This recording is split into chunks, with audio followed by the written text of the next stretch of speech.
Assalamu alaikum to all of you. This is Dr. Moeed Pirzada. I'm going to be the State Secretary, the moderator for today's procession. Ikram Sehgal has been a lifelong friend and a mentor. He's very kindly asked me to be part of this event today. Can all of you hear me at the back? Yeah? Yeah. I think some people... Huh? Thoda sa uncha bole? Okay. Yeah, let's raise this. I was just waiting. I think, Sehgal sir, we are waiting for some people. We can actually start ahead, and then rest of the speakers will also be joining. I will also keep on explaining to you. I will request silence first, and then I hope the team is ready, so we can request all of you to stand for the national anthem as a place. Let's start by the national anthem.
Thank you.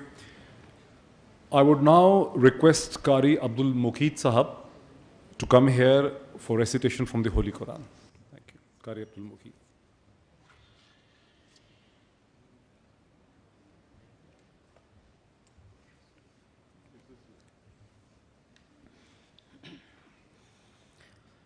أعوذ بالله من الشيطان الرجيم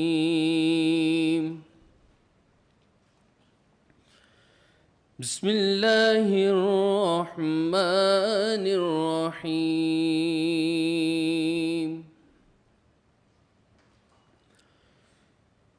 لو أنزلنا هذا القرآن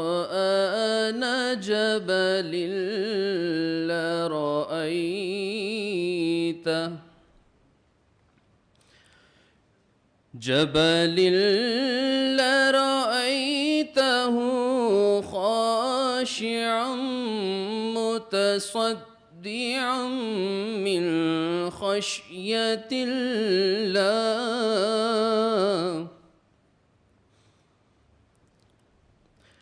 ونضربها للناس لعلهم تكفرون هو الله الذي لا إله إلا هو عالم الغيب والشهادة هو الرحمن الرحيم صدق الله العظيم.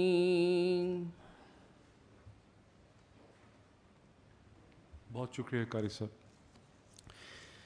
Today is a very important day. I'll explain. But let me also make a confession that when I was almost coming here, I heard a very bad news about a friend who was struggling with life and death. Suddenly had a problem in the ICU in Chicago. So I was very unsettled and I was trying to collect myself. But I am also saying this because what I'm going to talk about today is also very important to me. I have been reading Ikram Sehgal Saab for a number of years. He has been an intellectual mentor. I've been publishing him as well because I'm a publisher as well. What we are actually witnessing today is not a book launch. It's in fact a compendium. It's a collection of books. What you see over here in the 12 volumes is a lifelong collection of the well-researched work and commentary which Sehgal Sahab has been making from early 1980s.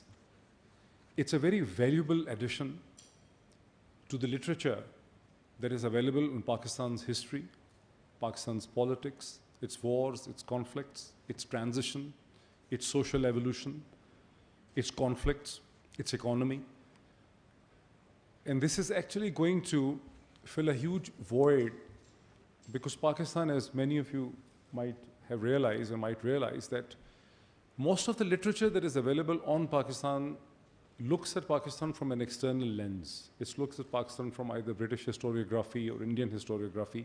What we see over here is an original Pakistani comment in English about Pakistan in a country where now 65% of the Pakistani population is less than 35 years of age. And this 40 years of Pakistani history, which was written when the history was unfolding, when the history was defining itself, when things were really happening, it's a very valuable addition, and I commend Ikram Sehgal Sahab for publishing it. In fact, when I received this, I was very overjoyed when I received these volumes he sent me, and my daughter, who's 16, immediately took control of the collection and she took it in her room because we read some of the pieces together, and one of the pieces was actually about Mushahid Hussain, and there was a comparison, if Mushahid Hussain is familiar with the piece, which is actually a very interesting comparison written in 1996-97 when Mushahid Hussain Sayyid Saab had taken over. He was launching the campaign, the political campaign for the re-election of Nawaz Sharif. You remember that? We also met at the airport at Walton. I was lying there after jogging, and Mushahid Saab landed through a helicopter. And this is how we met for the first time in our lives. But he offers a comparison between a parallel political campaign which was being run by Hussain Haqqani, who was now actually campaigning for Muhtarama Benazir Bhutto, and Mushahid Sahab. And he makes an intellectual comparison between the strategies, the ethical versus the unethical, the choice of the words and all that. If you go back to that piece, you'll remember. So that is why I'm saying this is a reflection on the history, the way it was happening. It was happening then, and this is how he's recorded it. It's a very valuable addition in English, 40 years of Pakistan's history. Now, the way we will go ahead is that Ikram Sahab had cultivated friends, influential opinion makers all across the world, in this country, all across the world. And they have also sent their messages. So we'll play those video messages. I'll briefly mention their profile as well. And then as we go along, I will also request the speakers from here. You can see a very majestic galaxy of speakers over here. So first of all, let me play the comment and the message from His Highness Sheikh Nahyan bin Mubarak Al Nahyan, who is a senior cabinet member and Minister of Tolerance and Coexistence in the UAE. It doesn't need any introduction for those who are familiar with international relations. You can also see his profile over here. And I would request his message to be played here. Thank you. The very best way to celebrate the publication of Ikram Sehgal's life story and of his contributions to public life over the past 40 years would be to read his remarkable book that is being launched today. The book clearly signifies what we all know about Ikram's dedication, commitment, common sense, and generosity of spirit. His contributions to public discourse and discussions of important national issues that are displayed in this book are a reflection of his hard work, loyalty, and commitment to Pakistan and its people. Ikram is a very close friend. Actually, more than that, he is a brother and is one of the most accomplished and dedicated people I know. I have come to value his achievements and his counsel. As a member of the board of directors at Bank al-Falah, he provided sage advice and incisive observations. Even more important, he was always a reliable moral compass as well as an advocate for societal progress and human welfare in his beloved country. As the dedications of the various volumes in the book show, he is truly inspired by his deep love for his country, for his family, for his mentors, and for his friends and colleagues alike. We naturally praise Ikram Sehgal for his great success throughout his life. Ikram has marshaled his education, his experience, his intellect, and his character to produce work of the highest quality. We also appreciate Ikram's understanding of Pakistan's national aspirations, as is clearly evident in the various articles of this book. He has witnessed the country's successful quest to become a truly global force for progress, not only a center for finance, business, education, technology, and culture, but also a nurturing source of innovation and creativity that promises to benefit the whole world. Ikram, my dear brother, I know what a commitment you have made to your beloved country over your lifetime. I'm honored to have this opportunity to pay tribute to you. You have my highest regards and sincerest gratitude for the excellent work you have done. In my opinion, this book will inspire readers everywhere. On behalf of everyone assembled here today, I thank you for this compilation of the articles you have written over the last 40 years that tell your story and represent a sterling credit to you and to Pakistan itself. I am confident that this book will help to promote knowledge and pride in Pakistan and its great people. Your contributions will also encourage, sustain, and continued efforts to explore and preserve Pakistan's great history, heritage, and traditions of dialogue and cooperation for a common national cause. Congratulations on the publication of this interesting and valuable book.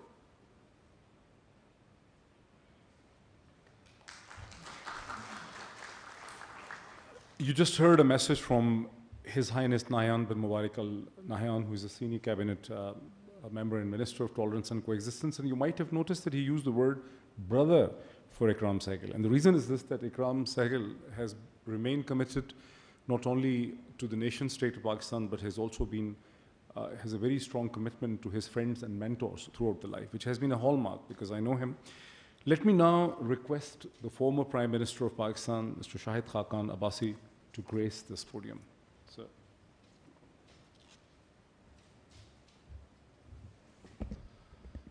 Bismillah ar-Rahman ar-Rahim. Distinguished ladies and gentlemen, it's a privilege to be here. And Sheikh Nahyan called Ikram Saab brother. I generally call him uncle because I inherited him.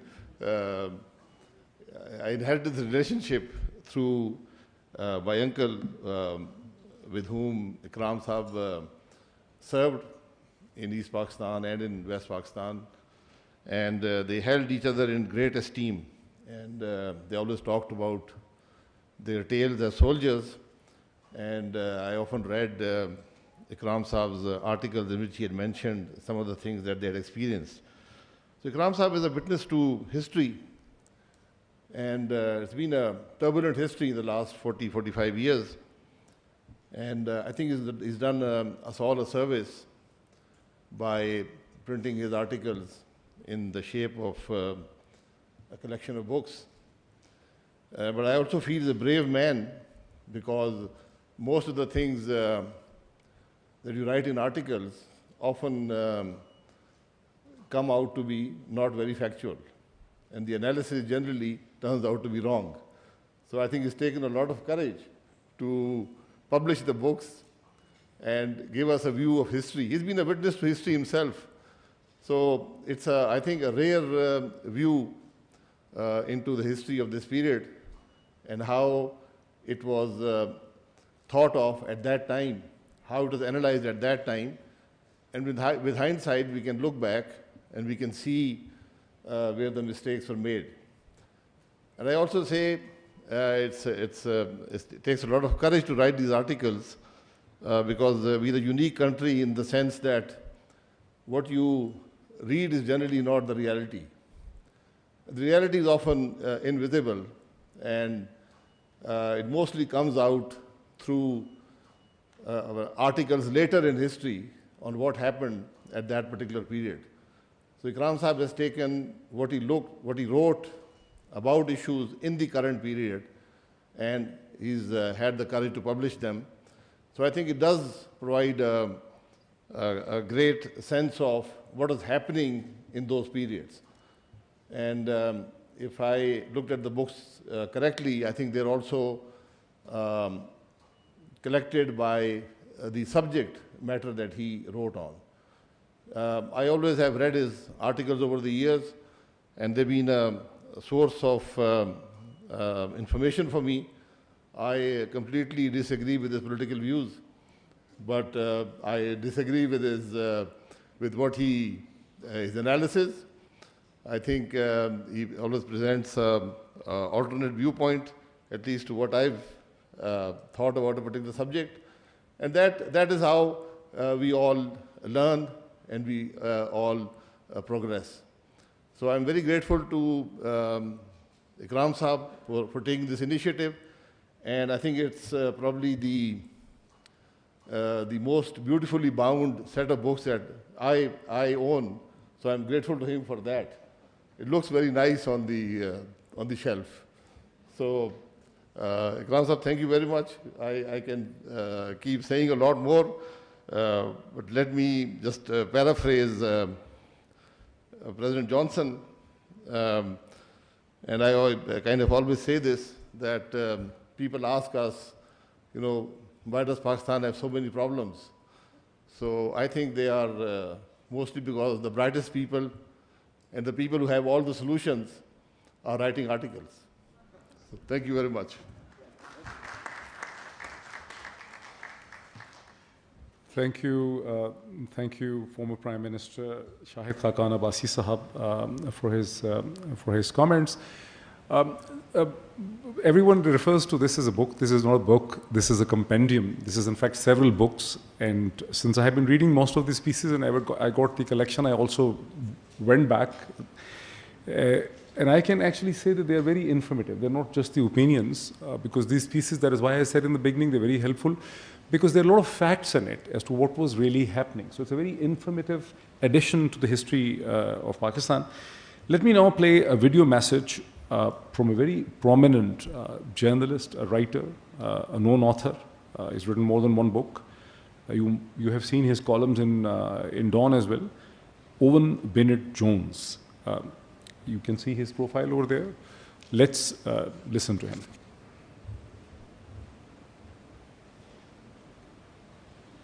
As anyone who's read Ikram Sehgal's columns over the years will know, he is a very prolific writer. And not just that, he writes on a huge array of topics. There's all the stuff that you would expect from a Pakistani columnist on what's gone on this week or this month, but also broader topics, deeper topics, things such as military strategy, economics, which obviously with his vantage point of being one of the country's leading businessmen he's able to pronounce on, and also just moral issues such as inequality. There are some very powerful articles in which Ikram Sehgal is effectively complaining about some of the people he might naturally move around with, meet in his business career, not being more concerned about what anyone would really have to see as the gross levels of inequality in Pakistan. So there's a huge range of material. Not only that, there is a global perspective, and that's perhaps one of the most useful things he can bring to his columns, and therefore, by extension, to these books, because as someone who attends Davos, as someone, that's the World Economic Forum in Switzerland, where the world's leading political and business figures meet, but also traveling widely in the US, in Europe, and the UK, it does give a different perspective, which many Pakistani commentators, journalists, and so on lack. And therefore, it is a really important perspective for Pakistan to have commentary from people who understand where the country is in the broader scheme of international affairs. There is a common theme to all this material. Ikram Sehgal is fiercely patriotic, as most Pakistanis are, and that is reflected in the columns. And he's also hopeful that the military can institute change in Pakistan, to a greater degree probably than many of his liberal readers. But underneath that, there is a real understanding of the limits of military power and the desirability of civilian government if it can be done in a non-corrupt way. So there's an awful lot of material in these articles, in the collected works that he's put together here, and I recommend them to you. This is Owen Bennett-Jones, and a very interesting comment from him. Ikram Sehgal's writing is very pro-centric. It has always been very pro-federation, very pro-nation-state and state-oriented. Let me now call my lifelong intellectual mentor, Senator Mushahed Hussain, who's chairman of the Senate Defense Committee and is a subject of these writings. There are many columns about you, actually. Thank you. Thank you very much. Assalamu alaikum and good afternoon. It's a great pleasure and privilege for me to be here at the launching of, what should I call them? I have in my library the collected works of Lenin and the selected works of Chairman Mao. So your 12 volumes, Ikram, qualify as what, should I call you Major Sehgal or Chairman Sehgal, because you're chairman of the Pathfinder group also. But anyway, Chairman Sehgal's selected works. Since today is August 5th, the second anniversary of the Black Day in occupied Kashmir, 2 years ago when Narendra Modi annexed and illegally occupied Kashmir. Kashmiri was already in the occupation, but it was annexed also. So I'll start with your article, which you wrote last year, and which is in your selected works. It's called, and it's very aptly called, Kashmiri Lives Also Matter. This was written on 17th of July last year. It was published in the Daily Times, and it's a take on the Black Lives Matter movement, which was then at its peak, and which cost Trump his presidency, I think, largely apart from COVID. So Kashmiri Lives Also Matter is among a series of articles which Ikram has written to express solidarity with Kashmiri people, because today is the Black Day for Kashmir, and he mentions how this action of Modi is going to unleash a series of events, including repercussions in the region. And he has been proven right, because he writes in that article that it will lead to worsening of relations, not just with Pakistan, but also with China. And you can see that with China, there have been two major clashes between the Indian military and the Chinese People's Liberation Army for the first time in about 40 years. And that was because of the provocation. Ikram also mentions in this article, Kashmiri Lives Also Matter, which was published on 17th of July last year in the Daily Times, that 25,000 domiciles have been issued by the Narendra Modi government in occupied Kashmir to facilitate an influx of outsiders in violation of their own laws. I'd like just to update you on that information that as of now, 2 years later, 3.8 million domiciles have been issued. 3.8 million, with 1.2 million new names added to the voters list. So what you alluded to rightly in your article a year or so ago is unfortunately proven to be correct, that there is an attempt to transform a majority into a minority through demographic transformation. Ikram and I go back a long way. We have been friends and buddies for over 3 decades. And it's also because there is a cultural camaraderie, because we are both products of the cantonment culture. We are both military brats. Both our fathers were colonels in the army of Pakistan. And his mother was Bengali, his father was from the Punjab. And I also happened to be in East Pakistan because my father was there. That's why I do have Ikram, we have always discussed a smattering of Bengali. Kamana sunto bhalo, apna badi kotha hai, because we studied in Adamji school.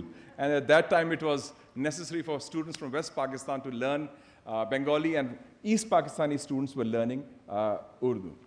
And one big quality of Ikram that I've seen over these decades is that his ability, and I think that's the highest form of courage, speaking truth to power, irrespective of who has been in power, whether it's the Khaki or the Mufti. And that's why he's often landed in trouble. But he's a survivor. And I commend him. And Ikram, because of his own abilities, has also a very good quality of segregating his relationships, compartmentalizing those. He has been good friends with 2 prime ministers, Mr. Nawaz Sharif and Mr. Imran Khan. And he has advised both of them separately, correctly, which is a rare feat also. And I've seen your article, Ikram, where you mentioned that, referring to the current prime minister, that if, and I quote from that article, that if opportunists and adventurous join Imran Khan, he will lose total credibility and he will not be able to put together a team. I think you should send him this article again, because I think it'll do him good at this time, the absence of a good, solid team. And about Mr. Nawaz Sharif, I still remember the famous lunch in Murray, which we had with him. Ikram and I were there. And at that time also, Shahid Khan Abbasi Sahab, the more things change, the more they remain the same. Nothing has changed in 25 years. PMLN was at a crossroads. We were saying, what is to be done? We had lost the election. We were bit out in the wilderness. And me and Nawaz Sharif Sahab asked Ikram Sehgal, since Ikram was very close to the corridors of power, his good friend Ali Kuli Khan was then, I think, the Chief of General Staff, and Kakar was the army chief. So, you know, there was his proximity to GHQ was there, his proximity to popular politicians was there. So he said that the only way forward is that you have to mend your fences with President Laghari, because there's 58(2)(b in the Constitution, and that is the only constitutional route where the government can be changed, because it was just after Tehreek-e-Nijaat where a movement had been launched. There were problems then, but Mr. Nawaz Sharif followed that advice. And also Mr. Nawaz Sharif sent him on a very important and sensitive mission, which I'm privy to, during May 1998, when we launched, when India had the nuclear tests done. We had already taken the decision, and it was a decision of Prime Minister Nawaz Sharif, soon after India tested, that we will go for the test, but we'll not announce it. He sent Ikram that please talk to your friends in the UAE royalty, check with them that if we test the bomb, we go nuclear, how will they react? So, and I think that he came back with a thumbs up. I'm sure you must have met Sheikh Mubarak and other people in royalty, and he gave a very positive message, because we were expecting that once we test, we'll have sanctions from the West, and we'll need support from our Muslim brothers, which we got from UAE, from Saudi Arabia, and from others. And I think the time has again come, when we talk of politics, Ikram, that perhaps you need another meeting with Mia Saab, and I'll ask Shahid Khan Abbasi Saab to arrange your meeting. Maybe you go to London and give him some advice of late also, and hopefully, yeah. One thing about Ikram is that he toyed with the idea of mixing his drinks, being close to politicians, but maybe joining politics. And I used to joke, Ikram, you're giving senatorial looks. But then he never took the plunge. So he has been close to power, but and especially the corridors of power, but never actually joined power formally, and I'm glad that as a result we have a powerful pen of an independent individual who still has the courage to speak truth to power. So more power to his pen, and good luck for the future, and I wish you good health for the future also. Thank you very much, ladies and gentlemen. Thank you, Mushahid Saab. Mushahid Saab noted that Ikram Sehgal Saab has been speaking to power and has been writing his mind. The interesting thing is that they were friends for 30 years, but his writings are pretty critical of Mushahid Saab as well from time to time. Let me now play the message from Dr. Frederick Starr, who's chairman, Central Asia Caucasus Institute and Silk Road Studies Program, and president of the American Foreign Policy Council in Washington. Let's listen what he says. Every country needs authentic voices of its own, not just the voices of officials, but the voices of men and women who are deeply informed, judicious, and above all, independent. In other words, every country needs the voices not just of its officials, but of its citizens. For Pakistan, Ikram Sehgal is such a person. A pilot, military officer, war hero, and successful businessman, he brings to his writing an extraordinary breadth of experience. He's also a most engaging writer. I know from long experience that if I begin a Sehgal essay, I will read it to the end and then most likely share it with a friend or two. I'm sure all of you do the same. It's not important, really, that Mr. Sehgal's readers agree with all his conclusions. Indeed, sometimes he leaves me scratching my head or even disagreeing outright. That's just as it should be. For Sehgal is not a dogmatist. It is no accident that I read him for his careful presentation of often neglected data and for his ability to respectfully consider other interpretations beside his own. In short, he's not a polemicist, but a true educator who deserves to be recognized as such. Today, we're all celebrating the publication of 12, think of it, 12 volumes of Ikram Sehgal's collected essays. This should have happened long ago. Thinking back, I feel silly having encouraged him years ago to publish more abroad without appreciating the sheer quantity, range, and quality of his existing writings in Pakistan. For all his achievements, our Ikram is a modest man. I'm honored to join you in this celebration. I do so with deep respect for our author, who's rightly acknowledged for the depths of his insights on Pakistan, on its neighbors and the broader region, and on our infinitely complex global world today. I thank Mr. Sehgal for all he has done and will await volume 13 of this series with keen anticipation.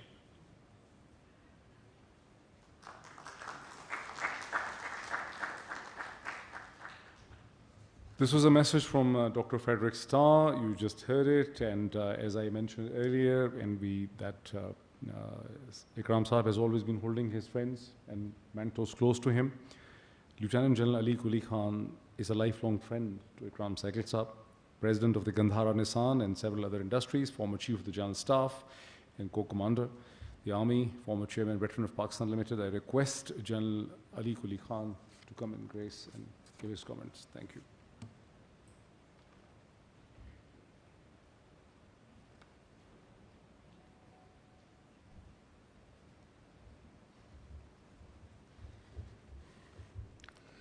Bismillah ar-Rahman ar-Rahim, distinguished ladies and gentlemen, it's a great honor to be here to talk about my very dear friend and brother Ikram. Somewhere I had read that I should keep my talk limited to 5 minutes. I regret to inform you that I will certainly overshoot that. But nothing to worry, I won't go more than 5 minutes extra.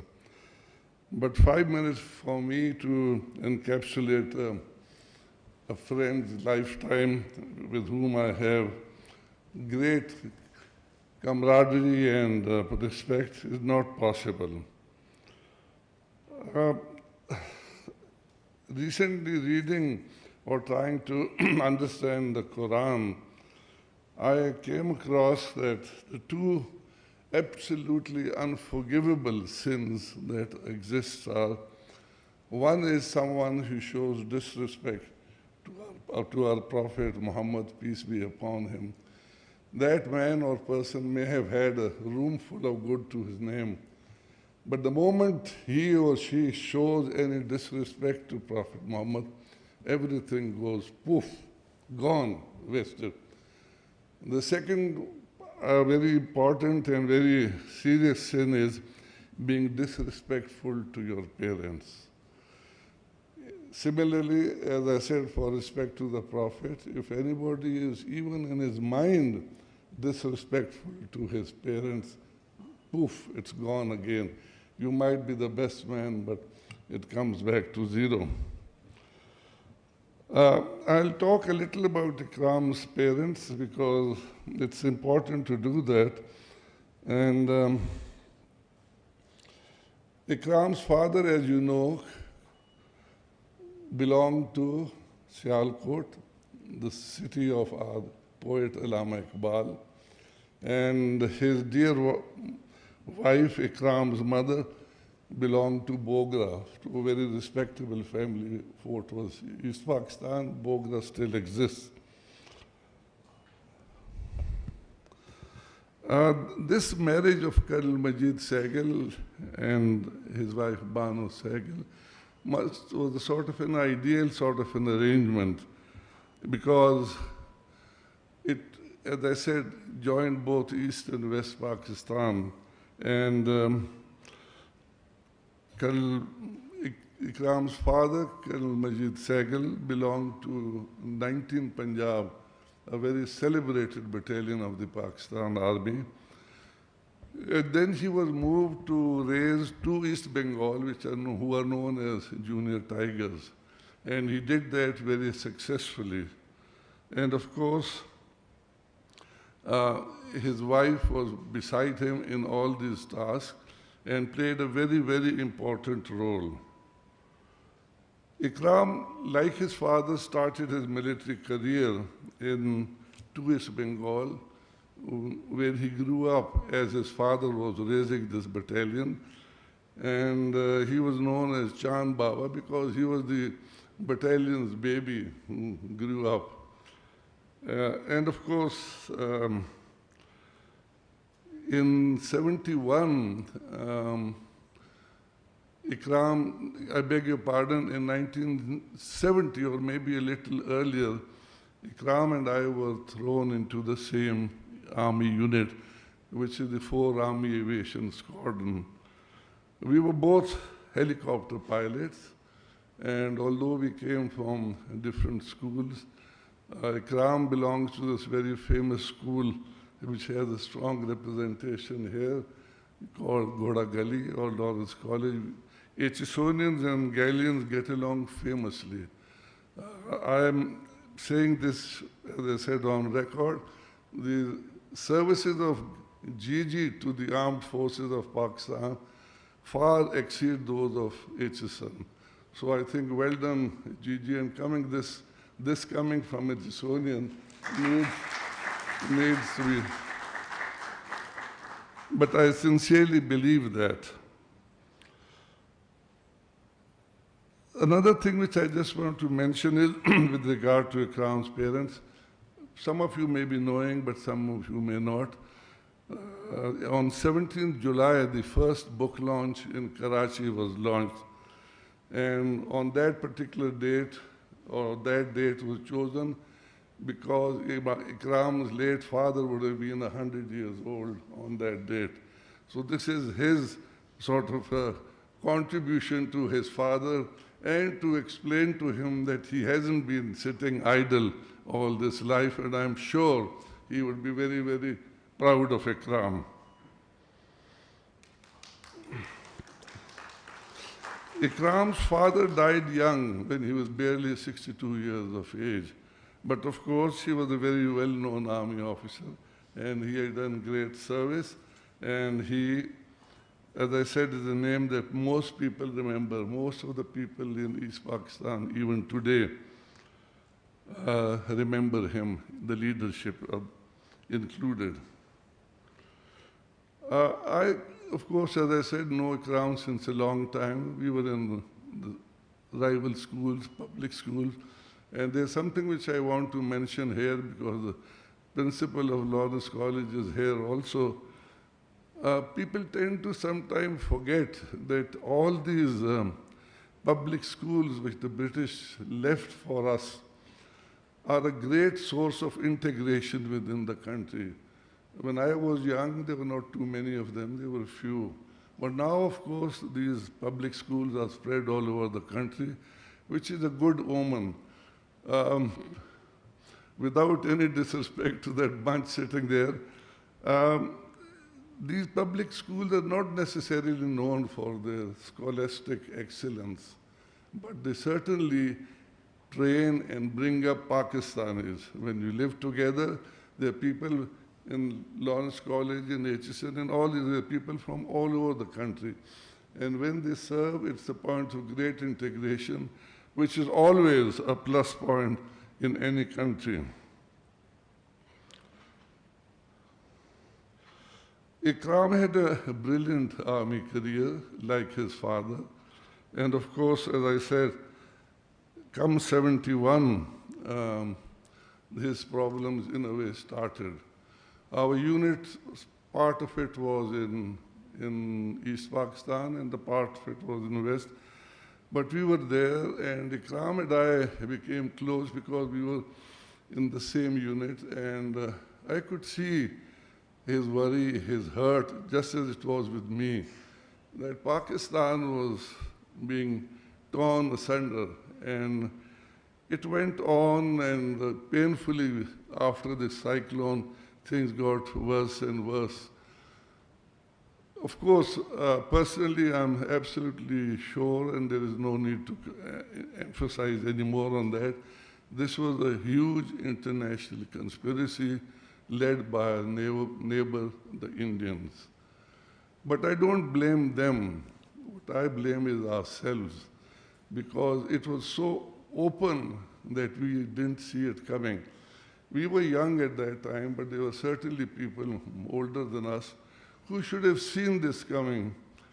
My wife and I, we went for the first time to East Pakistan in 1966 for our honeymoon.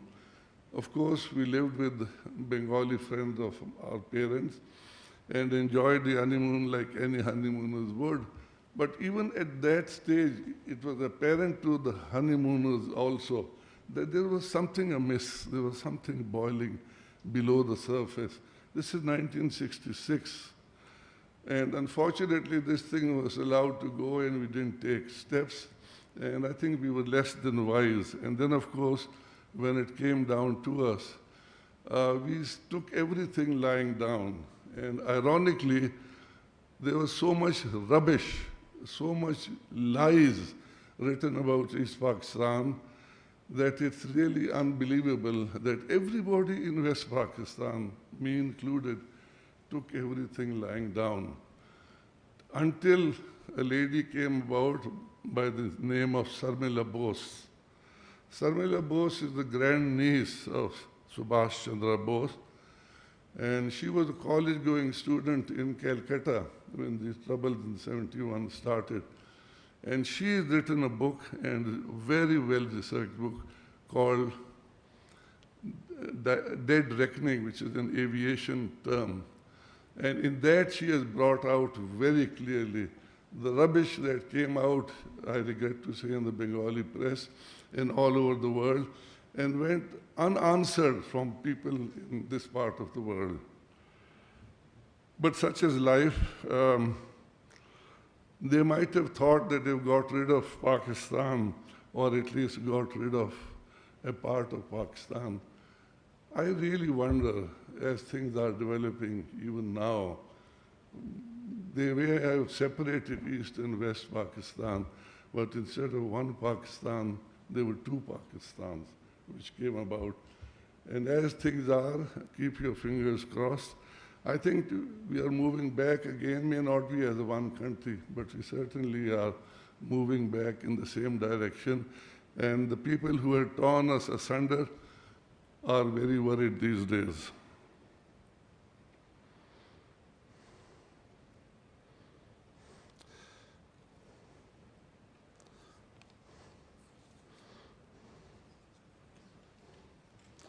Ikram, as I said, in 71 came to Dhaka, and his unit, which his father had raised, 2 East Bengal Unit Tigers, was just north of Dhaka, about 8-10 miles. And like anyone, he went to see them because 2 East Bengal had rebelled, which was obviously very, very troublesome to Ikram. I would have done the same if my battalion was accused of the same thing. He went there and he was got hold of. He was made a prisoner, and he was, of course, thank God, handed over to the Indians. And he, of course, from there he escaped, and he came back to Pakistan, and came back and fought the war in not Run of Kutch, in Chor. And there, Abbasi Saab's uncle was there. He was his commanding officer, Brigadier Taj, who was an SJ and Bar and an outstanding soldier. He was Ikram's commanding officer, talked wonderful things about Ikram, gave him a battlefield promotion there and then for his excellence and things. So he, as I said, came back, and of course, then after the war, he was very cruelly, I think, put aside by the army. But anyhow, Ikram is not someone to take anything lying down. He started his second career as a businessman, and it is to his credit that he built it brick by brick, and today he has a business empire which is outstanding in every respect. And of course, with Ikram comes his dear wife and children and grandchildren. And I was very happy to learn something yesterday. I met young Suleiman sitting next to his mother. He is Ikram's grandson. And he told me, Zarar is in New York for some time for education. He says, as soon as my education finishes, I am going back to Pakistan, which made me very, very happy. Well done, Suleiman. We await your arrival. Ikram's wife, who has, of course, brought up the children, and Ikram's daughters, each one of them, and granddaughters also, not forgotten, great personalities in their own right. But as I said, it may be anything, but I always love people who go out, learn, earn, but come and serve Pakistan. And of course, as I said, Ikram came back, was initially in, as I said, 2 East Bengal, became a prisoner of war, came back, was thrown into 44 Punjab in the Chor area. Chor and 44 Punjab then became 4 Sindh in the differences. So he said, as I said, from Punjab to Bengal to Sindh, he served with all of them. And now, as I said, he's gone a step further. Ikram's son, Zarar, is married to a lovely Pathani sitting next to him, Kashmala.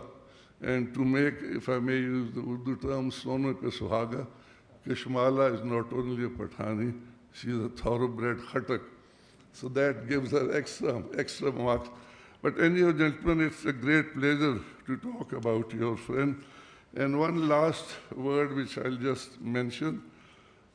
Ikram's, as I said, his people reading his things were very wide. Ikram's father would have been 100 this year. My father, if he had been alive, he would be probably 107, 108. But he died in 1994 December. And while we were getting his papers in place, alone we came across this big thada of newspaper cuttings. So I looked at it, what were they? They were all articles of Ikram, which my father had studiously, dutifully cut them out and kept them. So he spread from his generation to my father's generation, and of course to the younger generation. Ikram, I wish you all the best, and it's a great honor to have you as my friend and brother. God bless you. Thank you.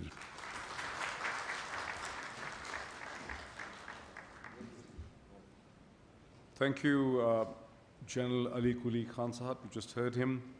Now I'm going to call a very interesting gentleman here to the rostrum. And a few words before that.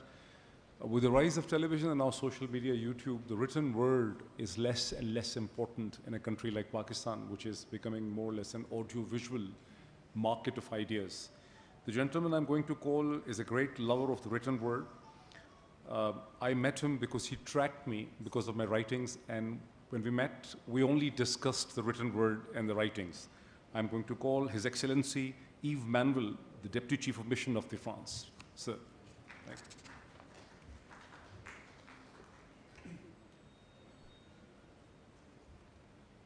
Well, it's a very emotional moment.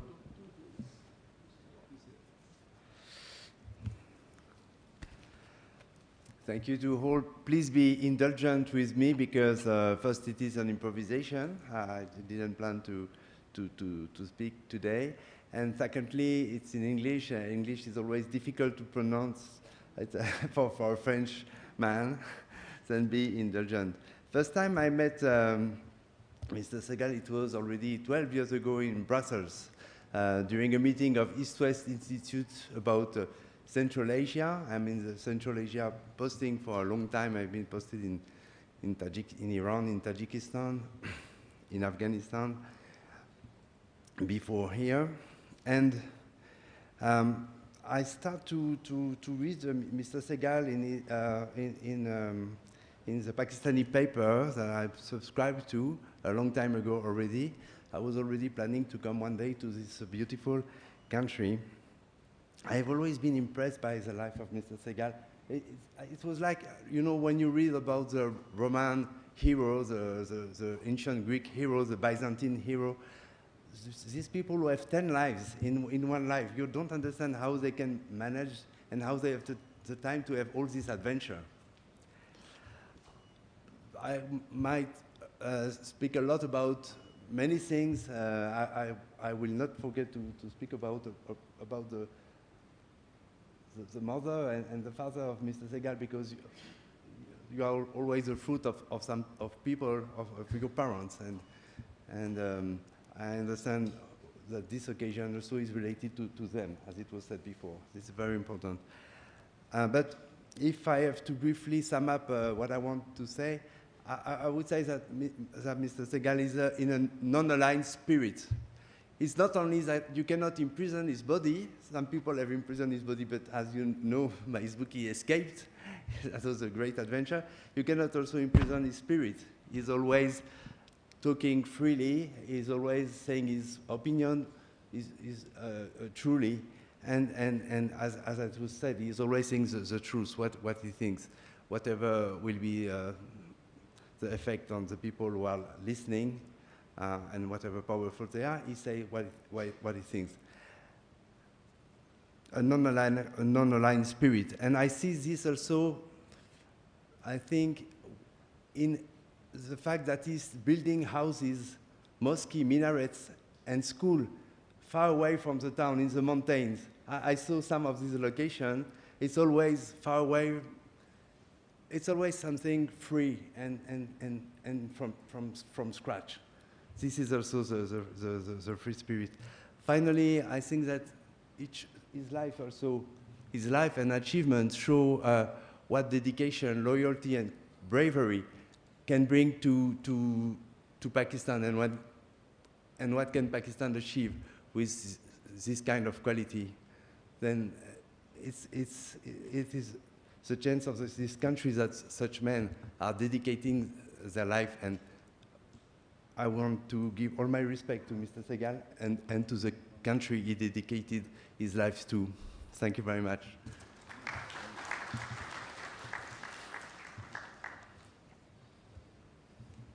Thank you so much, His Excellency Yves Manuel, the Deputy Head of Mission of France.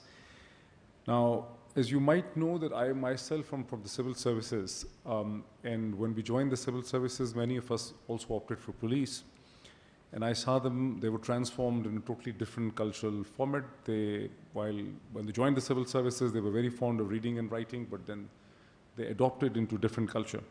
But the gentleman I'm going to call Dr. Sayyid Kaleem Imam to the rostrum. So welcome, Sartaj Aziz Saab, welcome here. Right.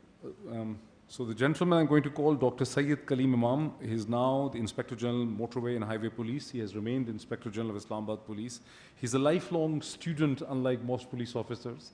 You know, completing his education a few years ago, he completed his doctorate as well. So a very warm welcome there.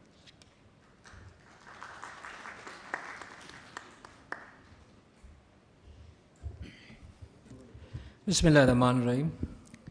You see, I'm carrying this file over here and a pen over here because my teacher taught me that whatever you do, look like a student and you should always be carrying something. I am one of the product of Mr. Ikram Sehgal, and I have been following him for years and years during the time when I was doing my CSS and my studies in my formative years. When Mr. Ikram called me and said that I'm going to launch a book, I was very pleased and I said, count me in. I want to be part of it. But then I forgot as days passed by, and my wife told me we have a crate, a mango crate, aam ka crate aaya hai. And when I opened it, it were books. We thought it was mango season and we are going to have one more crate of mangoes. People were very magnanimous sending us mangoes. They say we produce the best mangoes in Pakistan, you know. So today is 26th Zilhaj, 1442. And we started at 4 p.m. It's 5th August, and we will always remember this day as a day of Mr. Ikram Sehgal, a personal chronicle of Pakistan, 12 volumes. So I started going through and say what I'm going to say. A man who's been watching me, especially when I was in Sin, he would call me and say, "Theek ho?" I said, "Theek hai." So he was there to support me. When I went through his credentials, and I've gone through them earlier also, and I thought I should share it with you. He won the Tactical Plaque, was a runner-up for the Sword of Honor, and a Norman Gold Medal. He was commissioned in East Pakistan Regiment, like the General Saab mentioned, pilot from 1968 to 1971, and a POW in April 1971. And when I hear about his stories of POW, I always remember Frank Sinatra. If you have seen Von Ryan Express, in Von Ryan Express, Frank Sinatra is a pilot. He becomes a prisoner of war. He goes to a camp in Italy. And the first desire or aspiration of a prisoner is to escape, the biggest victory that they can achieve. So the Frank Sinatra says, even if one of us make it, we will assume that all of us have made it. He couldn't make it. The upbeat of the story was that he couldn't catch the train, if you have seen the movie. But here, Mr. Ikram Sehgal made it, and we are so proud of you, sir. And I then started scanning through the book, 12 volumes of his article, and 1,935 articles, 7,571 pages, and 3,28,000 words. Now that's quite something, you know. And like Mohit has said, he's written about economy, commerce, international politics, corruption, accountability, foreign policy, internal and external policy. But I would quote from his volume 3, The Wages of Truth. And I like this, you know, in article, The Battle of Karachi, 27th July, 1995. He writes, any reforms attempted without local bodies structured, having the people's confidence, will never filter through to the populace or be accepted. And this is reality. In volume 8, The Years of Darkness, the article The Battle of Karachi, 14 January 2010, he writes, setting aside race, religion, or political consideration, the real battle should not be for land, but for the hearts and mind of people. And in volume 12, Challenging Pakistan Destiny article, Police Reforms Committee, which is very close to all the police officers, 18 January 2019. He wrote, "The glaring omission is not to have a promotion system in the place adopted on the lines of the Army Military Secretary, MS branch. Only an established career system will resolve issues about promoting the people on merit and posting them to the right place." When I see Mr. Ikram Sehgal, I believe he has been able to say what many of us don't. He believed that the right things bring hope and a reason of change. His thoughts have been translated into writings. Many of us don't do that. In fact, he was born to tell. He believed that a life and to live a life to make a difference. His heart saw what was invisible to eye. I'm so proud to be here and being a student of Mr. Ikram Sehgal. I wish you all the best, sir. Heartiest congratulations, a great day, and keep writing. There are a lot of us out there who are following, listening to your voice, and God bless you, God bless your family. My prayers and sincere wishes. Pakistan Zindabad.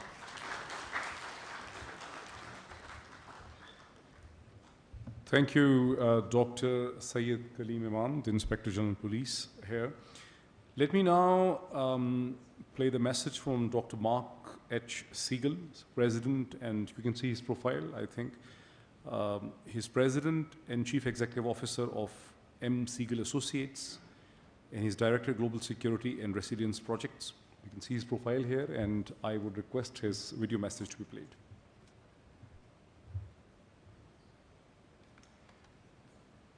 I would like to congratulate Ikram Sehgal on the publication of his 12 volumes of a personal chronicle of Pakistan. I really regret that I'm not able to attend in person, but I still feel that I'm with you today. So, as someone who's read a lot of the articles when they were first published, I find it a fascinating chronicle of the history of Pakistan, the surrounding areas, and world politics over a 40-year span, from somebody who was both a participant in events and was also impacted events. What's really important about this volume is that Pakistan is not very well understood in the outside. Most of the information people receive is from people who are expats or who have an axe to grind with Pakistan. The beauty of the Chronicles is that it's written from the perspective of somebody who truly loves Pakistan and feels Pakistan has a future and has great potential. However, Ikram does not write a book that is glowing and always complimentary. He's very critical, regardless of who's been in power, who are the political parties. He gives a fair and honest assessment of Pakistan and of the neighboring countries, as well as the geopolitics that take place in the region and in the world in general. So I would highly recommend this book to anybody. Also, on a personal note, I would like to say a little bit about the man, since understanding the man helps understand the book itself. So Ikram is somebody who I would consider a very righteous man and a family man. He's somebody who lives his family values and implements his family values in running his business as a large family where he takes care of people who work for him. I myself have gotten to know Ikram, and we jokingly refer to each other as I'm his Jewish cousin and he's my Muslim cousin. We've had a wonderful time together with our families. My wife and I look forward every year to getting together with Ikram's extended family and talking about just about any subject that comes to our minds. So again, taking this back to the book will be a fascinating journey for you, taking you through the mind's journey of Ikram Sehgal as he explains the political realities and the potential future of Pakistan over a 40-year period. So thank you and best wishes to Ikram.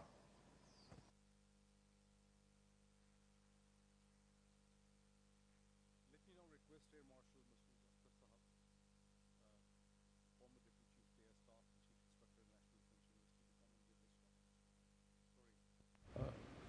I hope you could hear me still.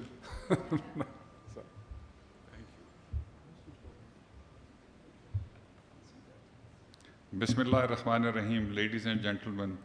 Singular privilege to talk on the book launching of this big compendium on national security. I advise anyone who wishes to find out how Pakistan became secure or insecure over the last 30, 40 years, this is what is to be read.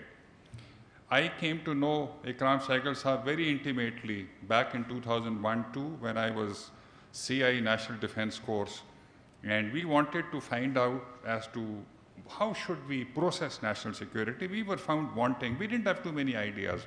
So I called over Ikram Sahab, and we called over 2-3 other people, military men also.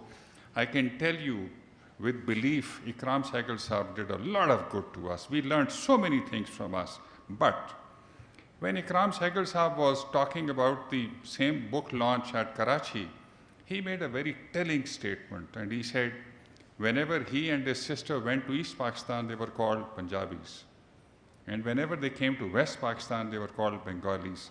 I, being a student of national security, nobody, ladies and gentlemen, nobody should have the right to put down the identity of another fellow being in an Islamic country and a democratic country.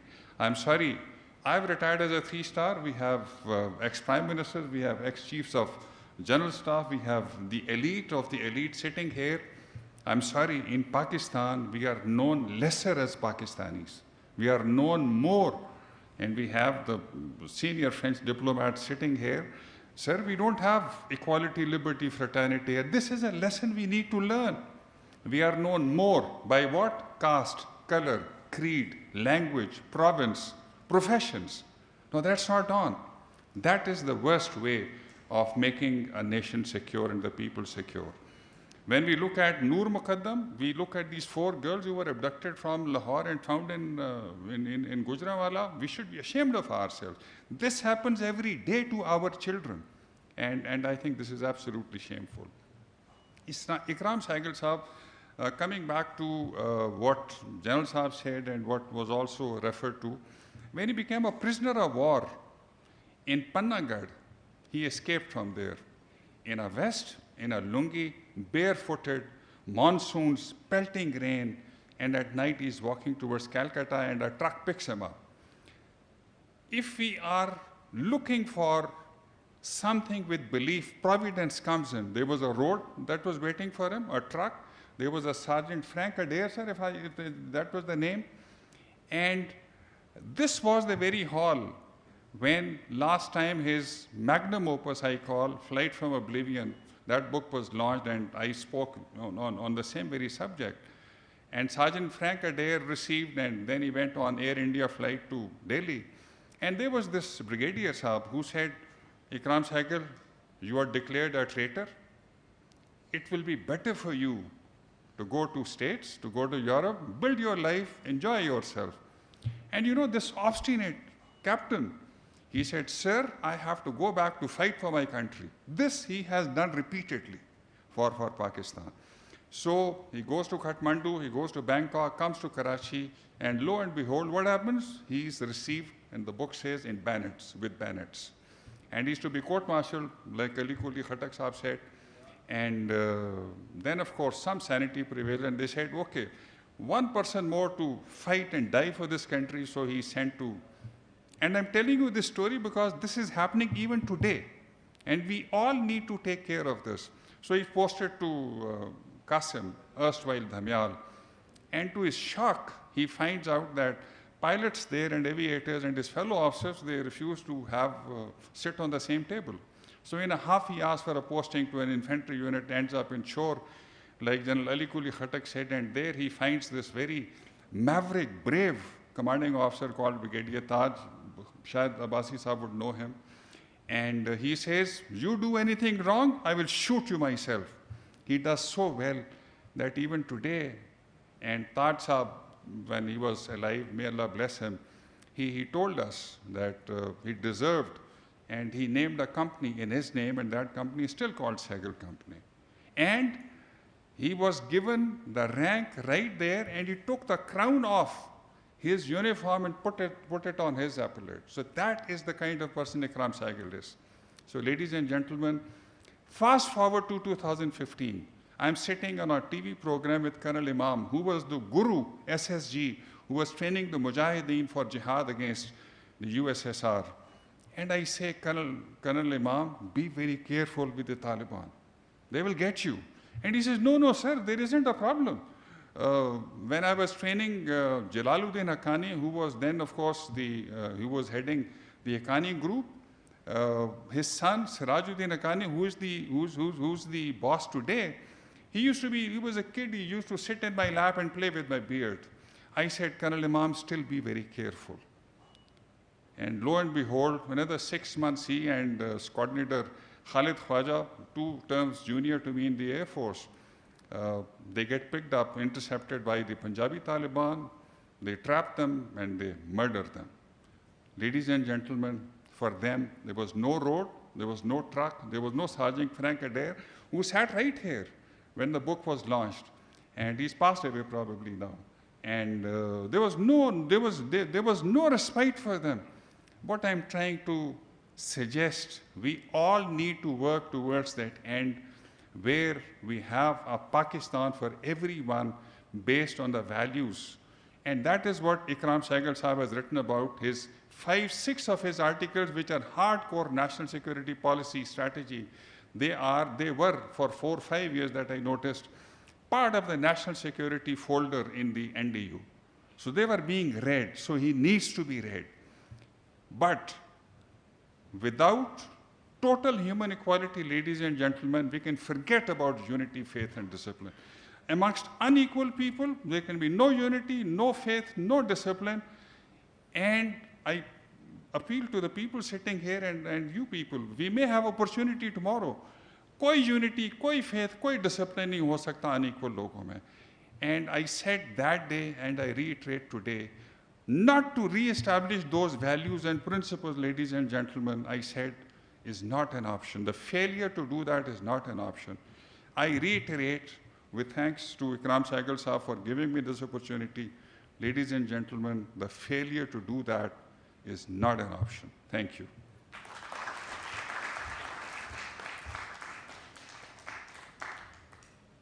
Thank you, Air Marshal Masood Akhtar Sahab. Now, as you know, anyone who has been reading Ikram Sehgal Sahab, especially his book Escape from Oblivion, realizes that he has always been split in his passions and love for East and West Pakistan, the former East Pakistan, which is now Bangladesh. And therefore, here is a message from Dr. Iftikhar Ahmed Chaudhry, the former Foreign Minister of Bangladesh.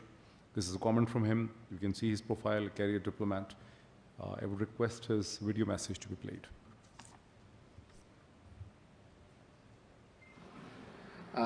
Good morning from Singapore. It's a matter of enormous delight for me to be able to say a few words at this joyous launch of Chairman Ikram Sehgal's works. I've known Ikram, or Chan, the name by which he is known to all his friends in Bangladesh and Pakistan, for a long time now. And through this period, he has never ceased to amaze me with the varied facets of his prodigious capabilities. Chan is well and truly a modern-day Renaissance man. Scion of a military family, he started off as an infantry soldier, an officer and gentleman, and evolved into a man of letters, able to meticulously pen his thoughts and ideas reflected in the volumes that we perceive today. He did not just rest there. He employed his vast organizing skills to build up this elaborate security empire, Pathfinder, whose reputation has traveled beyond the borders of his own country to the rest of South Asia. I have seen him contribute to global events, such as the famous World Economic Forum, that gathering of global thought leaders at Davos, Switzerland. I had the privilege of hosting him later at an international seminar at the Institute of South Asian Studies of the National University of Singapore. reputed to be Asia's foremost citadel of learning. There, an incredibly discerning audience that Singapore can and does throw up left deeply impressed. These volumes that are being launched today tell the tale of the travails and toils, of the successes and achievements of a people and a region, and Chand's own role in that milieu. An exposure to the volumes will demonstrate that that is Chand's role, was not at all insignificant. I would fervently hope and pray that Chand continues to add many more feathers to his cap, and would wish him success in all his future endeavors, of which, knowing him as I do, there will be many. Thank you.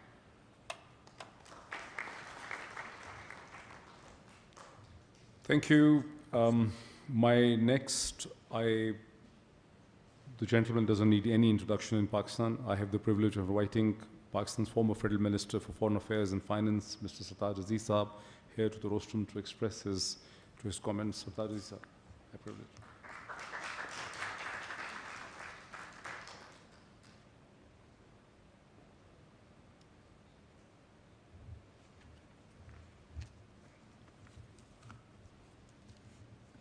Distinguished members of the panel, Mr. Ikram Sehgal, his family.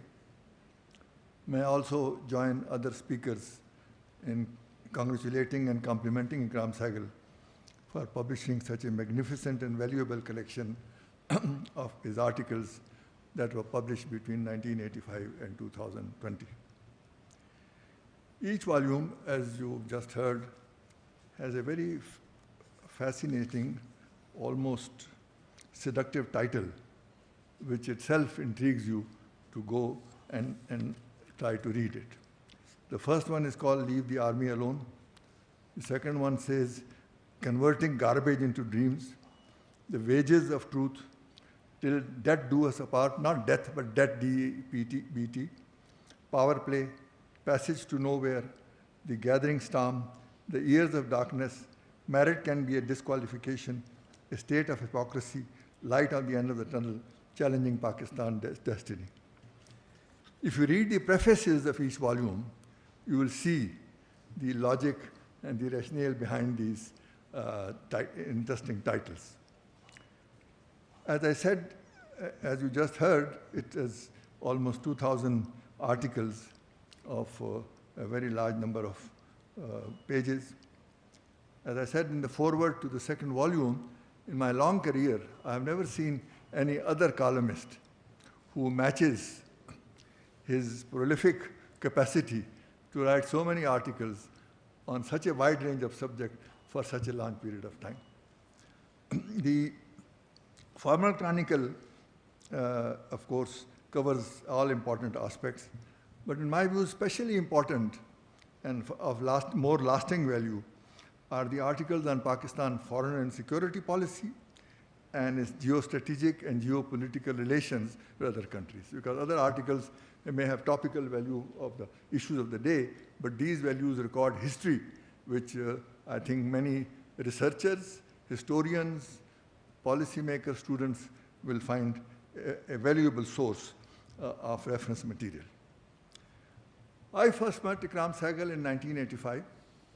He had come to see, at that time, Finance Minister Mahbub ul Haq, and I had just returned from Rome after 12.5 years with FAO, Food and Agriculture Organization, and we exchanged notes and phone numbers, and after that we met frequently, and our association gradually evolved into a very warm friendship. In 1990, I moved to the Finance Ministry, and the first half of 1990s was a very exciting period, because a very major reform program on the economy was carried out, and privatization to deregulate the economy. 2 major banks were privatized, MCB and Allied Bank. The much delayed, overdue issue of the water distribution between the provinces was resolved, and in March 91, the water accord, water apportionment accord was signed. NFC set up under the 73 Constitution had never finalized issue and award, but within 3 months, by April 91, we had agreed to an interprovincial accord. And Ikram was very excited about this major era. And as you will see from his articles in Volume 1 and Volume 2, he dissects those reforms and those issues, their impact on the economy, and also called me frequently to discuss, the implications and the next steps in that direction. And so it was a very interesting, and I think this is the interesting part, that while he's a security expert, his coverage of the economy in those early years was quite remarkable and very extensively done. In fact, on mangoes, he has written 5 articles.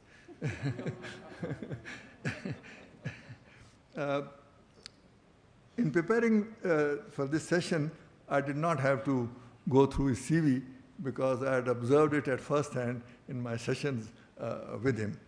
And as you just heard, his adventures as a helicopter pilot in East Pakistan, and then his ordeal as a prisoner of war, which is recorded in his book.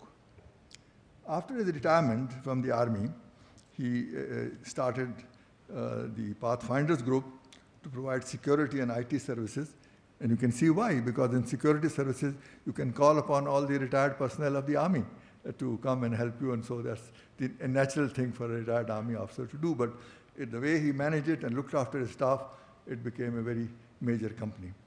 So I saw at first hand this group grow into a diversified business empire. So this also is quite remarkable for an army officer to achieve that result. But with a strong intellect and keen interest in global security issues, he was not content with just being a successful businessman. So he very quickly ventured into the media world, giving frequent interviews on the television on a wide range of issues, and then writing the articles which are now consolidated here. So this third dimension of his successful career is the focus of today's event and dramatically visible in this collection of his articles. Another notable accomplishment of Ikram Sehgal was his role in raising the Pakistan flag at the World Economic Forum in Davos almost every year for the past so many years. In 1992, after our major reforms, Pakistan received a lot of publicity. So in 1992, Pakistan was declared the focus country. In other words, many sessions were held at that time. So I persuaded about 12, I think, prominent businessmen to become members of the World Economic Forum. I think at that time, the subscription was $10,000 for membership, and to participate in the forum and attend various roundtables that were being held on Pakistan. And therefore, the event was a success. And as the practice is, the focus country has a special seminar next year to discuss the investment opportunities and the concrete proposals. So that is the occasion when Ikram Sehgal asked me to include him in the delegation for that March 92 session on Pakistan in Zurich, Switzerland. And that was very providential, because gradually all those 12 business leaders that I had persuaded dropped off, but not Ikram Sehgal. He became more and more active, and from 2003 onwards, he has held an annual what is called Pakistan Breakfast, invited 100, 120, 150 prominent guests to come and meet the head of the Pakistan delegation, which was generally the Prime Minister of Pakistan or the President of Pakistan. So that was a very important event, and therefore he single-handedly has managed to keep Pakistan on the map and has participated in many other activities of that forum. And Pakistan Breakfast has become a well-known event at Davos because that is a unique event of its kind. I think before concluding, I'd like to refer to his human quality of his abiding respect and love for his family, his ex-army colleagues, and his close friends. And this is very, very visible in all the dedications that he has given, with the warmth and the respect with which he refers to them. This is a quality that is dwindling in Pakistan. And I think his commitment to the circle of people he belongs, and that is the humanity in him that actually is behind much of his success. So thank you, Ikram, for publishing such a magnificent collection.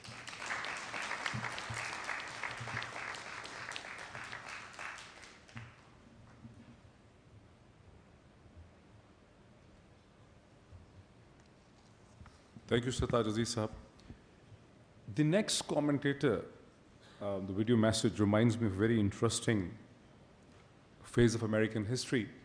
We generally know that there are usually only two presidential candidates in the United States. In 1992, there was an unusual thing when a third candidate emerged, challenged both political parties, an independent businessman from Texas, Ross Perot. He managed to take almost 20% of the vote and led to the defeat of the George Bush Sr. Courtesy Ikram Sehgal Sahab, I had the opportunity of meeting his son, Ross Perot Jr. at Davos in Switzerland during a conference in 2019. I think he was there. He's the chairman of the East-West Institute. Here is his video message. We'll play it. Thank you. Ikram, thank you for inviting me to be with you today. It's exciting to hear about your new book, to have the book launch and have a book signing. I wish I could have been with you, but I hope this video message will suffice. You should have a very good day, and I know that your friends are going to enjoy the richness of your book and learning more about you and your great career. I hope somebody today will also ask you some helicopter pilot stories, and you can talk about your amazing flying career. I wish you the best. I look forward to seeing you and your family very soon. Thank you. Very short and sweet. And the next message is from, as you heard, as many of you know, and as Sartaj Aziz Sahab also mentioned, that Ikram Sehgal Sahab was one of the founding members, the initial members of the World Economic Forum, which is generally known as the Davos in Switzerland. And he has been for the past 20 years raising Pakistan flag. He's been organizing meetings, the breakfast meeting, with key Pakistani leaders. The Prime Minister Imran Khan, when he was even the opposition leader, Prime Minister Nawaz, President Musharraf, they've all been participating in the Davos Courtesy Pathfinder Group and Ikram Sehgal Sahab. And here is a message from Borj Brende, the president of the World Economic Forum. The message will play.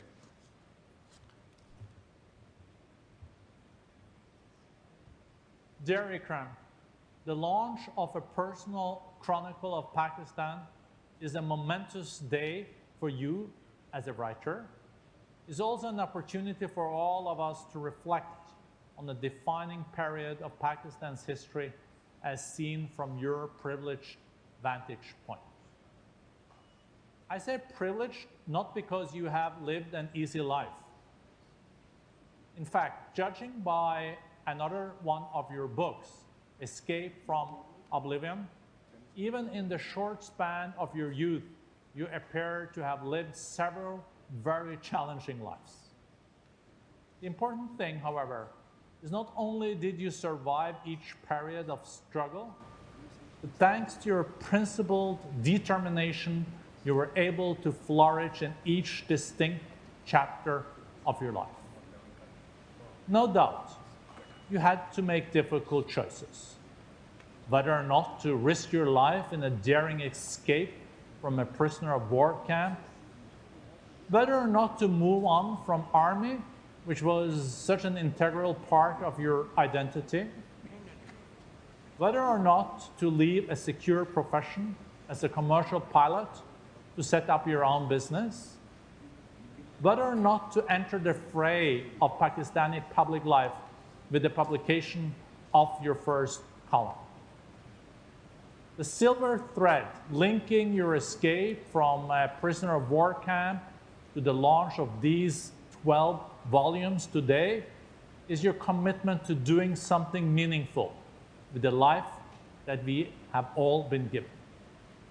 This commitment of yours naturally extended to a desire for your country of birth to develop a meaningful economic and diplomatic role for itself in the region and the world.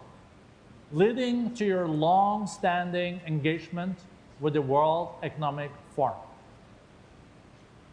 For several years, recently also with your son, Sarar, you have flown the flag of Pakistan at the forum's annual meeting in Davos, doing your part to make sure that the business community and the government is properly represented alongside other nations.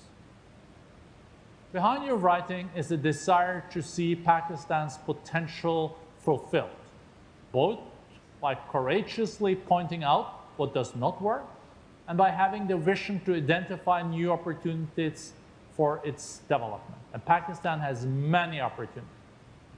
As such, these volumes are a gift to the next generation who would do well to follow your principled example in both business and public life. Dear Ikram, my sincere congratulations on the launch of these 12 volumes. Also my congratulations and full respect for what you have achieved both in business and in public life.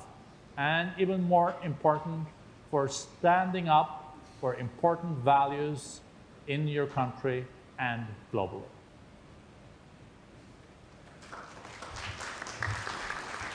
This was Bog Brende, and I should have mentioned that not only he's the president of the World Economic Forum, he's a former foreign minister of Norway. And I'm glad that he also agreed with me, what I said in the outset, that this collection is actually a gift to the next generation. With this, I will request Ikram Sehgal Sahab to come himself and give his commentary as to how he saw this initiative. Big applause for him. I hope you'll hold this.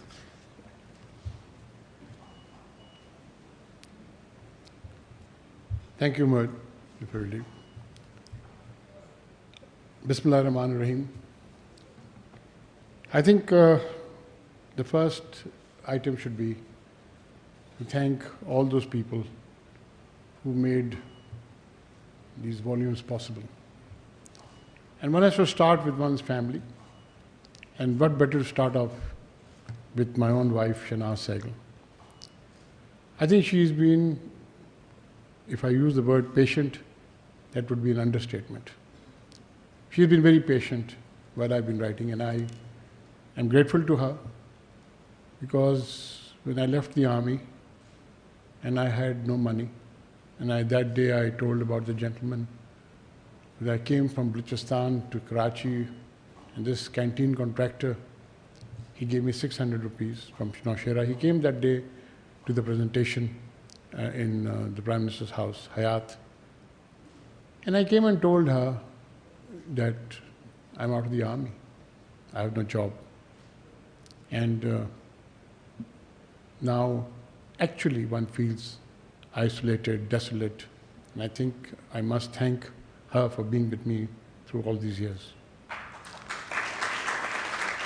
And of course, not to forget my son, Zarar, who actually is more of a friend than a son. And I've been very lucky to have a son like him. Exceeded all my expectations. A better version of his grandfather, who was far more accomplished than me. My father, who would have been 100 years old, who died, in fact, on August 13, 1983. Zarar has done exceptionally well. He has, not been clouded by what we do in Pakistan in our feudal society, that, you're a son's son. He's achieved in the United States what many cannot even dream about. Been acclaimed by the New York Times as voted among the fellow lawyers as the best lawyer in the United States in his own discipline. And lucky also that in getting a daughter-in-law, I actually got a daughter, and Masood Sharif lost a daughter. And Kashmala has been a source of strength, not only to Zarar, but to produce one of the finest grandchildren that one can ever hope for. And I took them up yesterday to a place in a ridge, and I told them about a school, inshallah, that we'll be building. And I gave each of them Amani, Elena, and Suleiman responsibility of making that school successful. And why, let me tell you, on the roads I showed them all these children walking to school. And I told them they all walk to school, but there's nothing to hope for what is taught to them in those schools. And I'm grateful to Brigadier Mujahid Alam, who's here in Lawrence College, and all the students of Lawrence College, which I requested for especially, that Mujahid said we should declare it a sub-campus of Lawrence College. And we are going to have at least 1,000 boys and girls studying that. We're going to have coasters going up and down, making sure that those boys and girls go to school. And of course, not to forget my daughters, Haya, who unfortunately will not be here. She's in quarantine. Wonderful artist. She did terrific well, got a lot of acclaims as an artist, turned into a writer, and now is acclaimed writer. She certainly writes better than me. And actually today she's in quarantine because, some restrictions on the job that she's doing, so she couldn't be here. And Nefa, who's here. And Nefa never ceases to amaze me because whatever she does wonderfully well. The only problem is she only does it for 2 years, then moves on. But she does it very well. There's no doubt about whether it's music, whether it's creating art, leather works, whether it's doing something else. Let me tell you one story about her, which not many people know, that actually DG Rangers, Lieutenant General, later at that time Major General, sent her an escort back because she was at that time working for Express Tribune, and she was right in the middle of a firefight between the MQM and the Rangers, and she was taking photographs on both sides, and so they decided to send her home under escort and rather be right in the middle. But more than that, when somebody was killed in her presence in a restaurant in Clifton, shot point blank, and everybody bolted from there, and he was bedding blood. She took off her dupatta, put the thing on the neck, and she stayed with the gentleman till he reached the hospital, and he survived. So that is bravery. So having said all that, I go back to the various other people that I must thank, my secretaries who diligently, Zaib and Humaira, who cut out these newspaper articles and kept them alive, kept them there in storage, which, the colleague of mine, Dr. Bettina Rabotka, who was professor of Central Studies in Humboldt University in Germany, came and helped them recompile it. Not to mention Oxford University.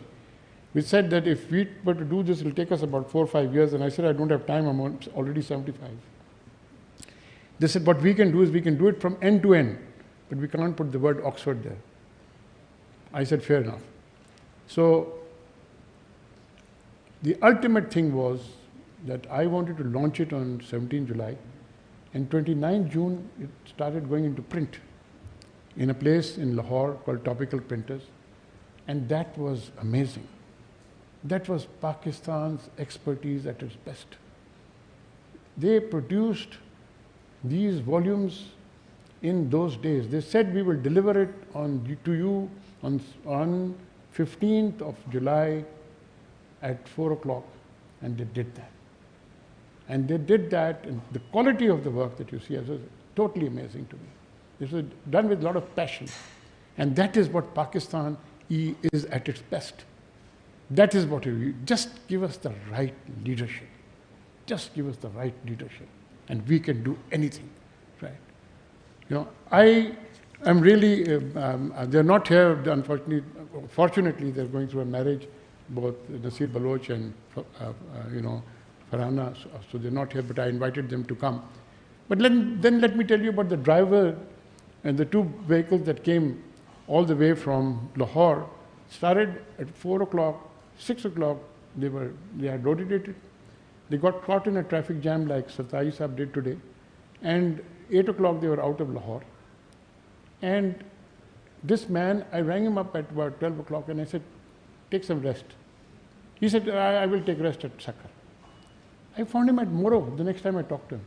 I said, what are you doing? He said, sir, I'm resting. No, he was supposed to get in at 6 o'clock in the afternoon on the 16th of July. He made it at 2 o'clock. That was the dedication of my drivers of my company. Whatever I am today, I'm the sum of those blue-collar workers combined with the best of the armed forces, which Satai Sahib referred to. You can really get the best out of them.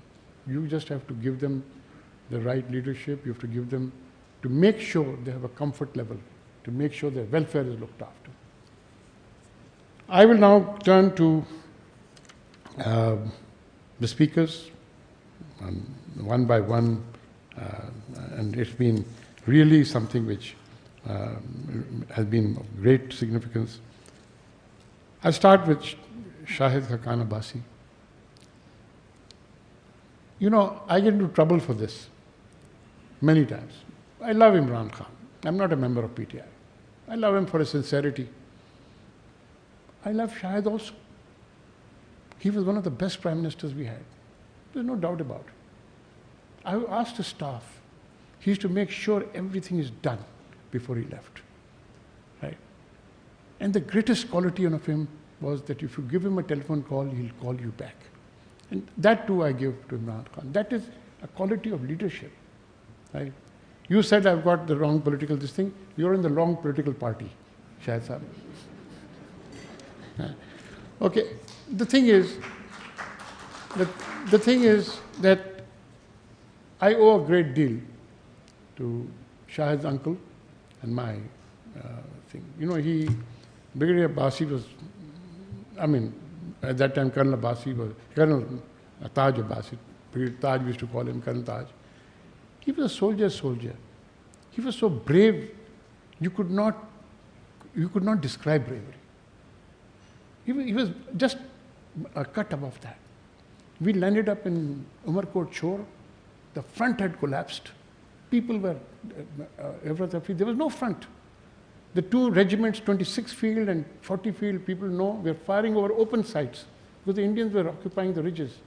And they were if they were into the green belt, they were into Hyderabad in 24 hours. That is end of Pakistan. Brigadier Taj arrived there, and to anybody who would listen, he would tell them Taj is here. Tell them Taj is here. And we will die. You know, this man only, maybe a few days before, when I went to his regiment, he told me, you're a Bengali mother, I hate you. Right? He gave me Delta Company, and I'll tell you the story of Delta Company and the thing. He said, I'm going to call it Deserter Company. On 13 December, I must tell you the story, we attacked, which was a stupid thing to do, up the ridges to an Indian position. Right? 2 companies went up. The 2 company commanders went at a heart pain, the other had a sprained ankle, so he put me in command. We went up and officers joined us. Some of them became generals, some of them became this thing. They joined us and said, we will go with this company, we'll go with that company. We went in, we tipped our bayonets into red paint because there was a lot of artillery going on, and you know, we could see the flashes with red paint. I think the Indians saw us and decided this was the better part of valor, was to get away from there. Because we didn't meet a single Indian, except those people who were wounded and left behind. But suddenly, we had captured the ridge, we had taken the ridge, and there was, you know, green over green going over all over the place, as if the victory, greatest victory. And Brigadier Taj, at that time, Colonel, drove up in tanks of Guides cavalry and asked me, what happened? Well done. How many shaheed? I said, nobody. He said, how many wounded? I said, nobody. He said, what happened? I said, we didn't meet them. They just ran away. So he said, you shut up and you will shut up. You just won the biggest bridge in Pakistan, this thing, and we've got flashed it from here to GHQ, and you will not talk about it. It's okay, right? Then he gave me on the battlefield the rank of major, right? Said, took up the rank and, like I said, give it to me. But more than that, he gave me something which I will always cherish throughout my life. He renamed my Delta company as Sehgal company. Till today, that company stands there.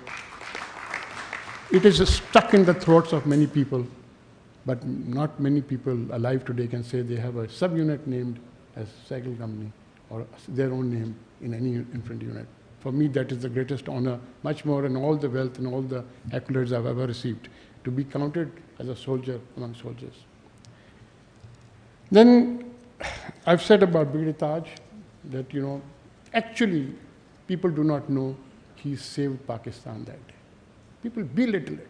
He saved Pakistan that day because that day was a crucial day. And Shahid, he was a young uncle, but I really, really salute him. And you know, when I went, I was late for his funeral, I went 2 days later, I was stunned by the fact that everybody knew about me, did not know about his sons so much that knew about me, because he would keep on talking about it, keep on defending me wherever, you know, and I had many detractors and the thing. And one of the biggest detractions was when I stood first in the captain to major promotion exam out of 3,500 officers in 1973, despite my wife's dire prediction that I would fail. You know, he said when I stood first and 600 passed, and I was very happy and I was fighting. I took a helicopter, we were separately, took the results, and he told me, he says, "Bloody fool, why did you stand first?" I said, "What's wrong?" He said, "In this country, merit is a disqualifier. They'll throw you out because you stood first."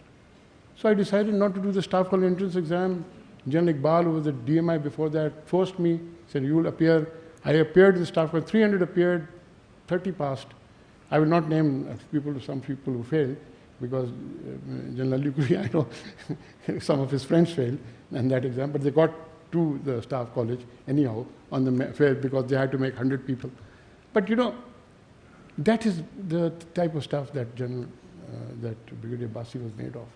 And you should always be proud of belonging to such a clan, Shahid, and belonging to such a man, being your uncle. Like your esteemed father, you is no less, let me tell you. Mushahid, what can one say? You know, we've been friends, and Mushahid loves our dal, langar ka dal. He would come and have a langar ka dal from time to time. He would say, "I'm coming," and we'd come in. And we'd discuss many things. And I would think that, you know, when I wrote that thing about ethical or unethical, how true it was. And it was coming from the heart. He was running an ethical campaign, and Hussain Haqqani was running an ethical campaign. And see what he did, what he's done to this country, right? Actually, Ambassador Azaz has gone away, I think. He had such a tough time retrieving Pakistan's position because what Hussain Haqqani has done, irretrievable damage to Pakistan. Mushahid was always there standing up as a consul. And we shared many things, like Mushahid mentioned some incidents. But you know, one thing he has not mentioned, and that was that one of the conversations we had at that lunch was, who will be the next Chief of Army Staff? And I had only one choice, and it was General Ali Kuli. And I said, and Nawaz Sharif was, you know, skeptical. Not because of General Ali Kuli himself, but because General Ali Kuli's family, you know, his Saifullahs were there, and his own family, he was, you know, rich. He was a soldier.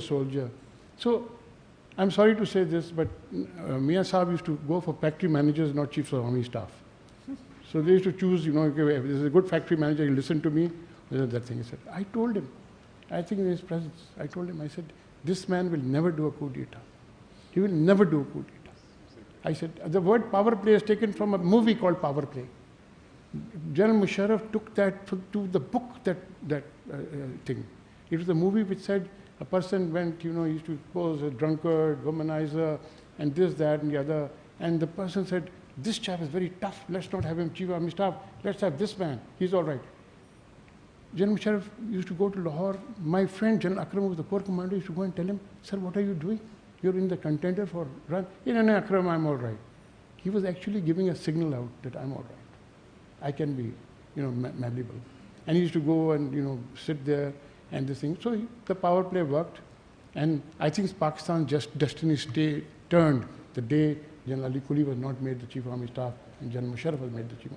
General Musharraf was a very good professional soldier. Do not mistake it. He was also a very brave professional soldier. Do not mistake it. Unfortunately, he had never been in combat. And unless you have been in combat, you really do not know the men from the boys. Until the sound of a bullet goes past your ear, cracks past your ear, you will not know what is the difference. And, you know, we have today, whatever we have to thank him, he did good work. In first 3 years, he did very good work. But the NRO was the blackest law ever in the history of Pakistan. He legitimized criminality. And what did we get? We got what we got afterwards. And, you know, unfortunately, things changed. I was very fond of Mian Nawaz Sharif. I say it openly. I used to absolutely support him. I supported him. Mian Nawaz Sharif doesn't know it.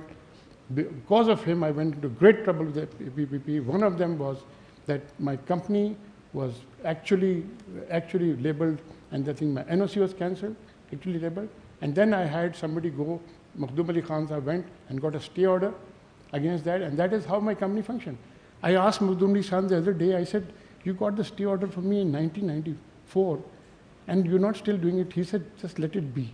Anytime they move against you, 26, 27 years later, we said, there is a stay order. Right? So, income tax, this thing, that thing, I suffered considerably with him. But I made one great problem with Abaji. That was when he did not select Sartaji Saab as the president of Pakistan. Did the same mistake.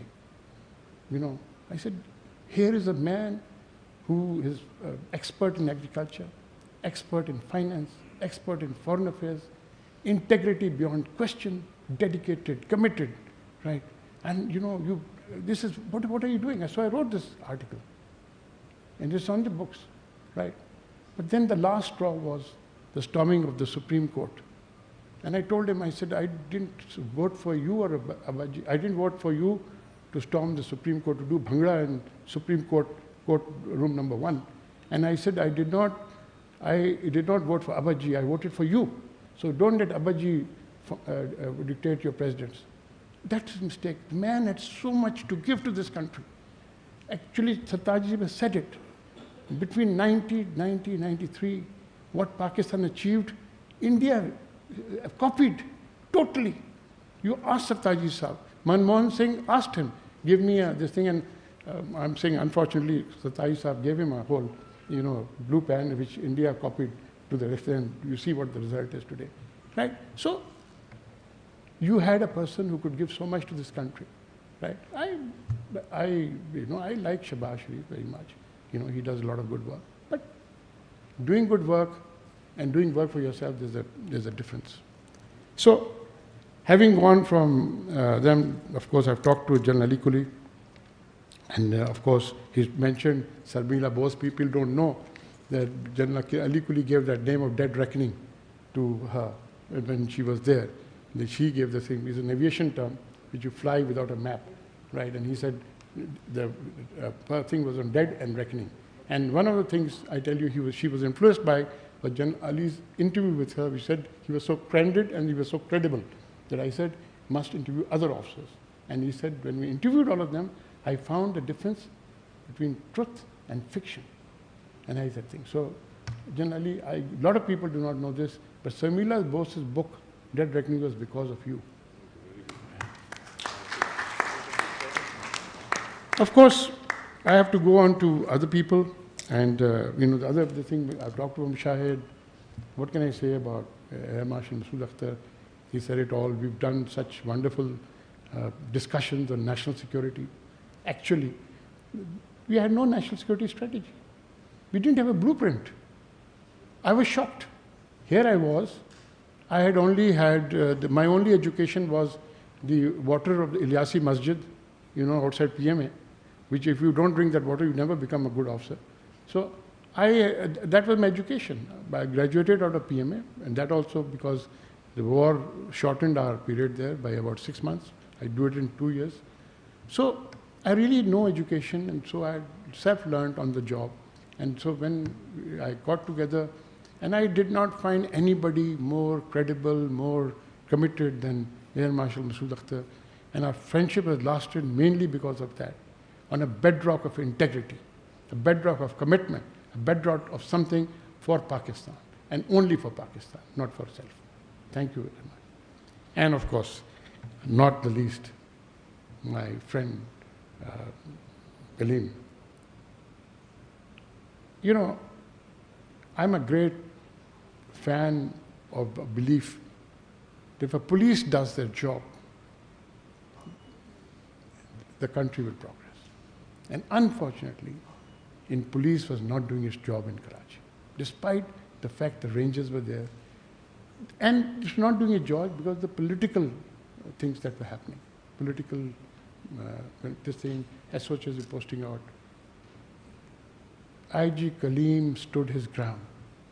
He stood his ground in the face of such adversity. He had such courage that it was clearly apparent. He created a team of good professionals. Today, that momentum is going on in the Sindh police. Sindh police was the worst police. And today, let me say that in the rural areas, it is still bad. But Karachi and the cities where he could make that happen, things were happening. And therefore, I was very much taken in, and I said that, you know, this is somebody to look at and be proud of. And so I was very proud of you. I will just go, and I know I'm going past my time. I see Mohit getting very nervous here. Well, you know, you have to think in terms of, when I said, the other day I said, when the Prime Minister was, Imran Khan was very nice, good of him to have me in the Prime Minister's house, to have perhaps the only dedication to a book in Prime Minister's house. His Excellency was telling me that he cannot think of any other place where a dedication of book had taken place, or books had taken place in a Prime Minister's house. You know, like I said, I'm not a member of PTI. I wish Imran Khan will read the book on Grant by Ron Chernow. Ron Chernow had, he wrote about General Grant, one of the most successful military leaders of the United States. And he picked out the best military aides that were possible during the war. He carried those people after one presidency, when he was chosen as president, into the White House. And it was the most disgraceful presidency in that sense. It was the most corrupt. And he was not corrupt himself. But his aides were inefficient, incompetent, the same people who had done so much work.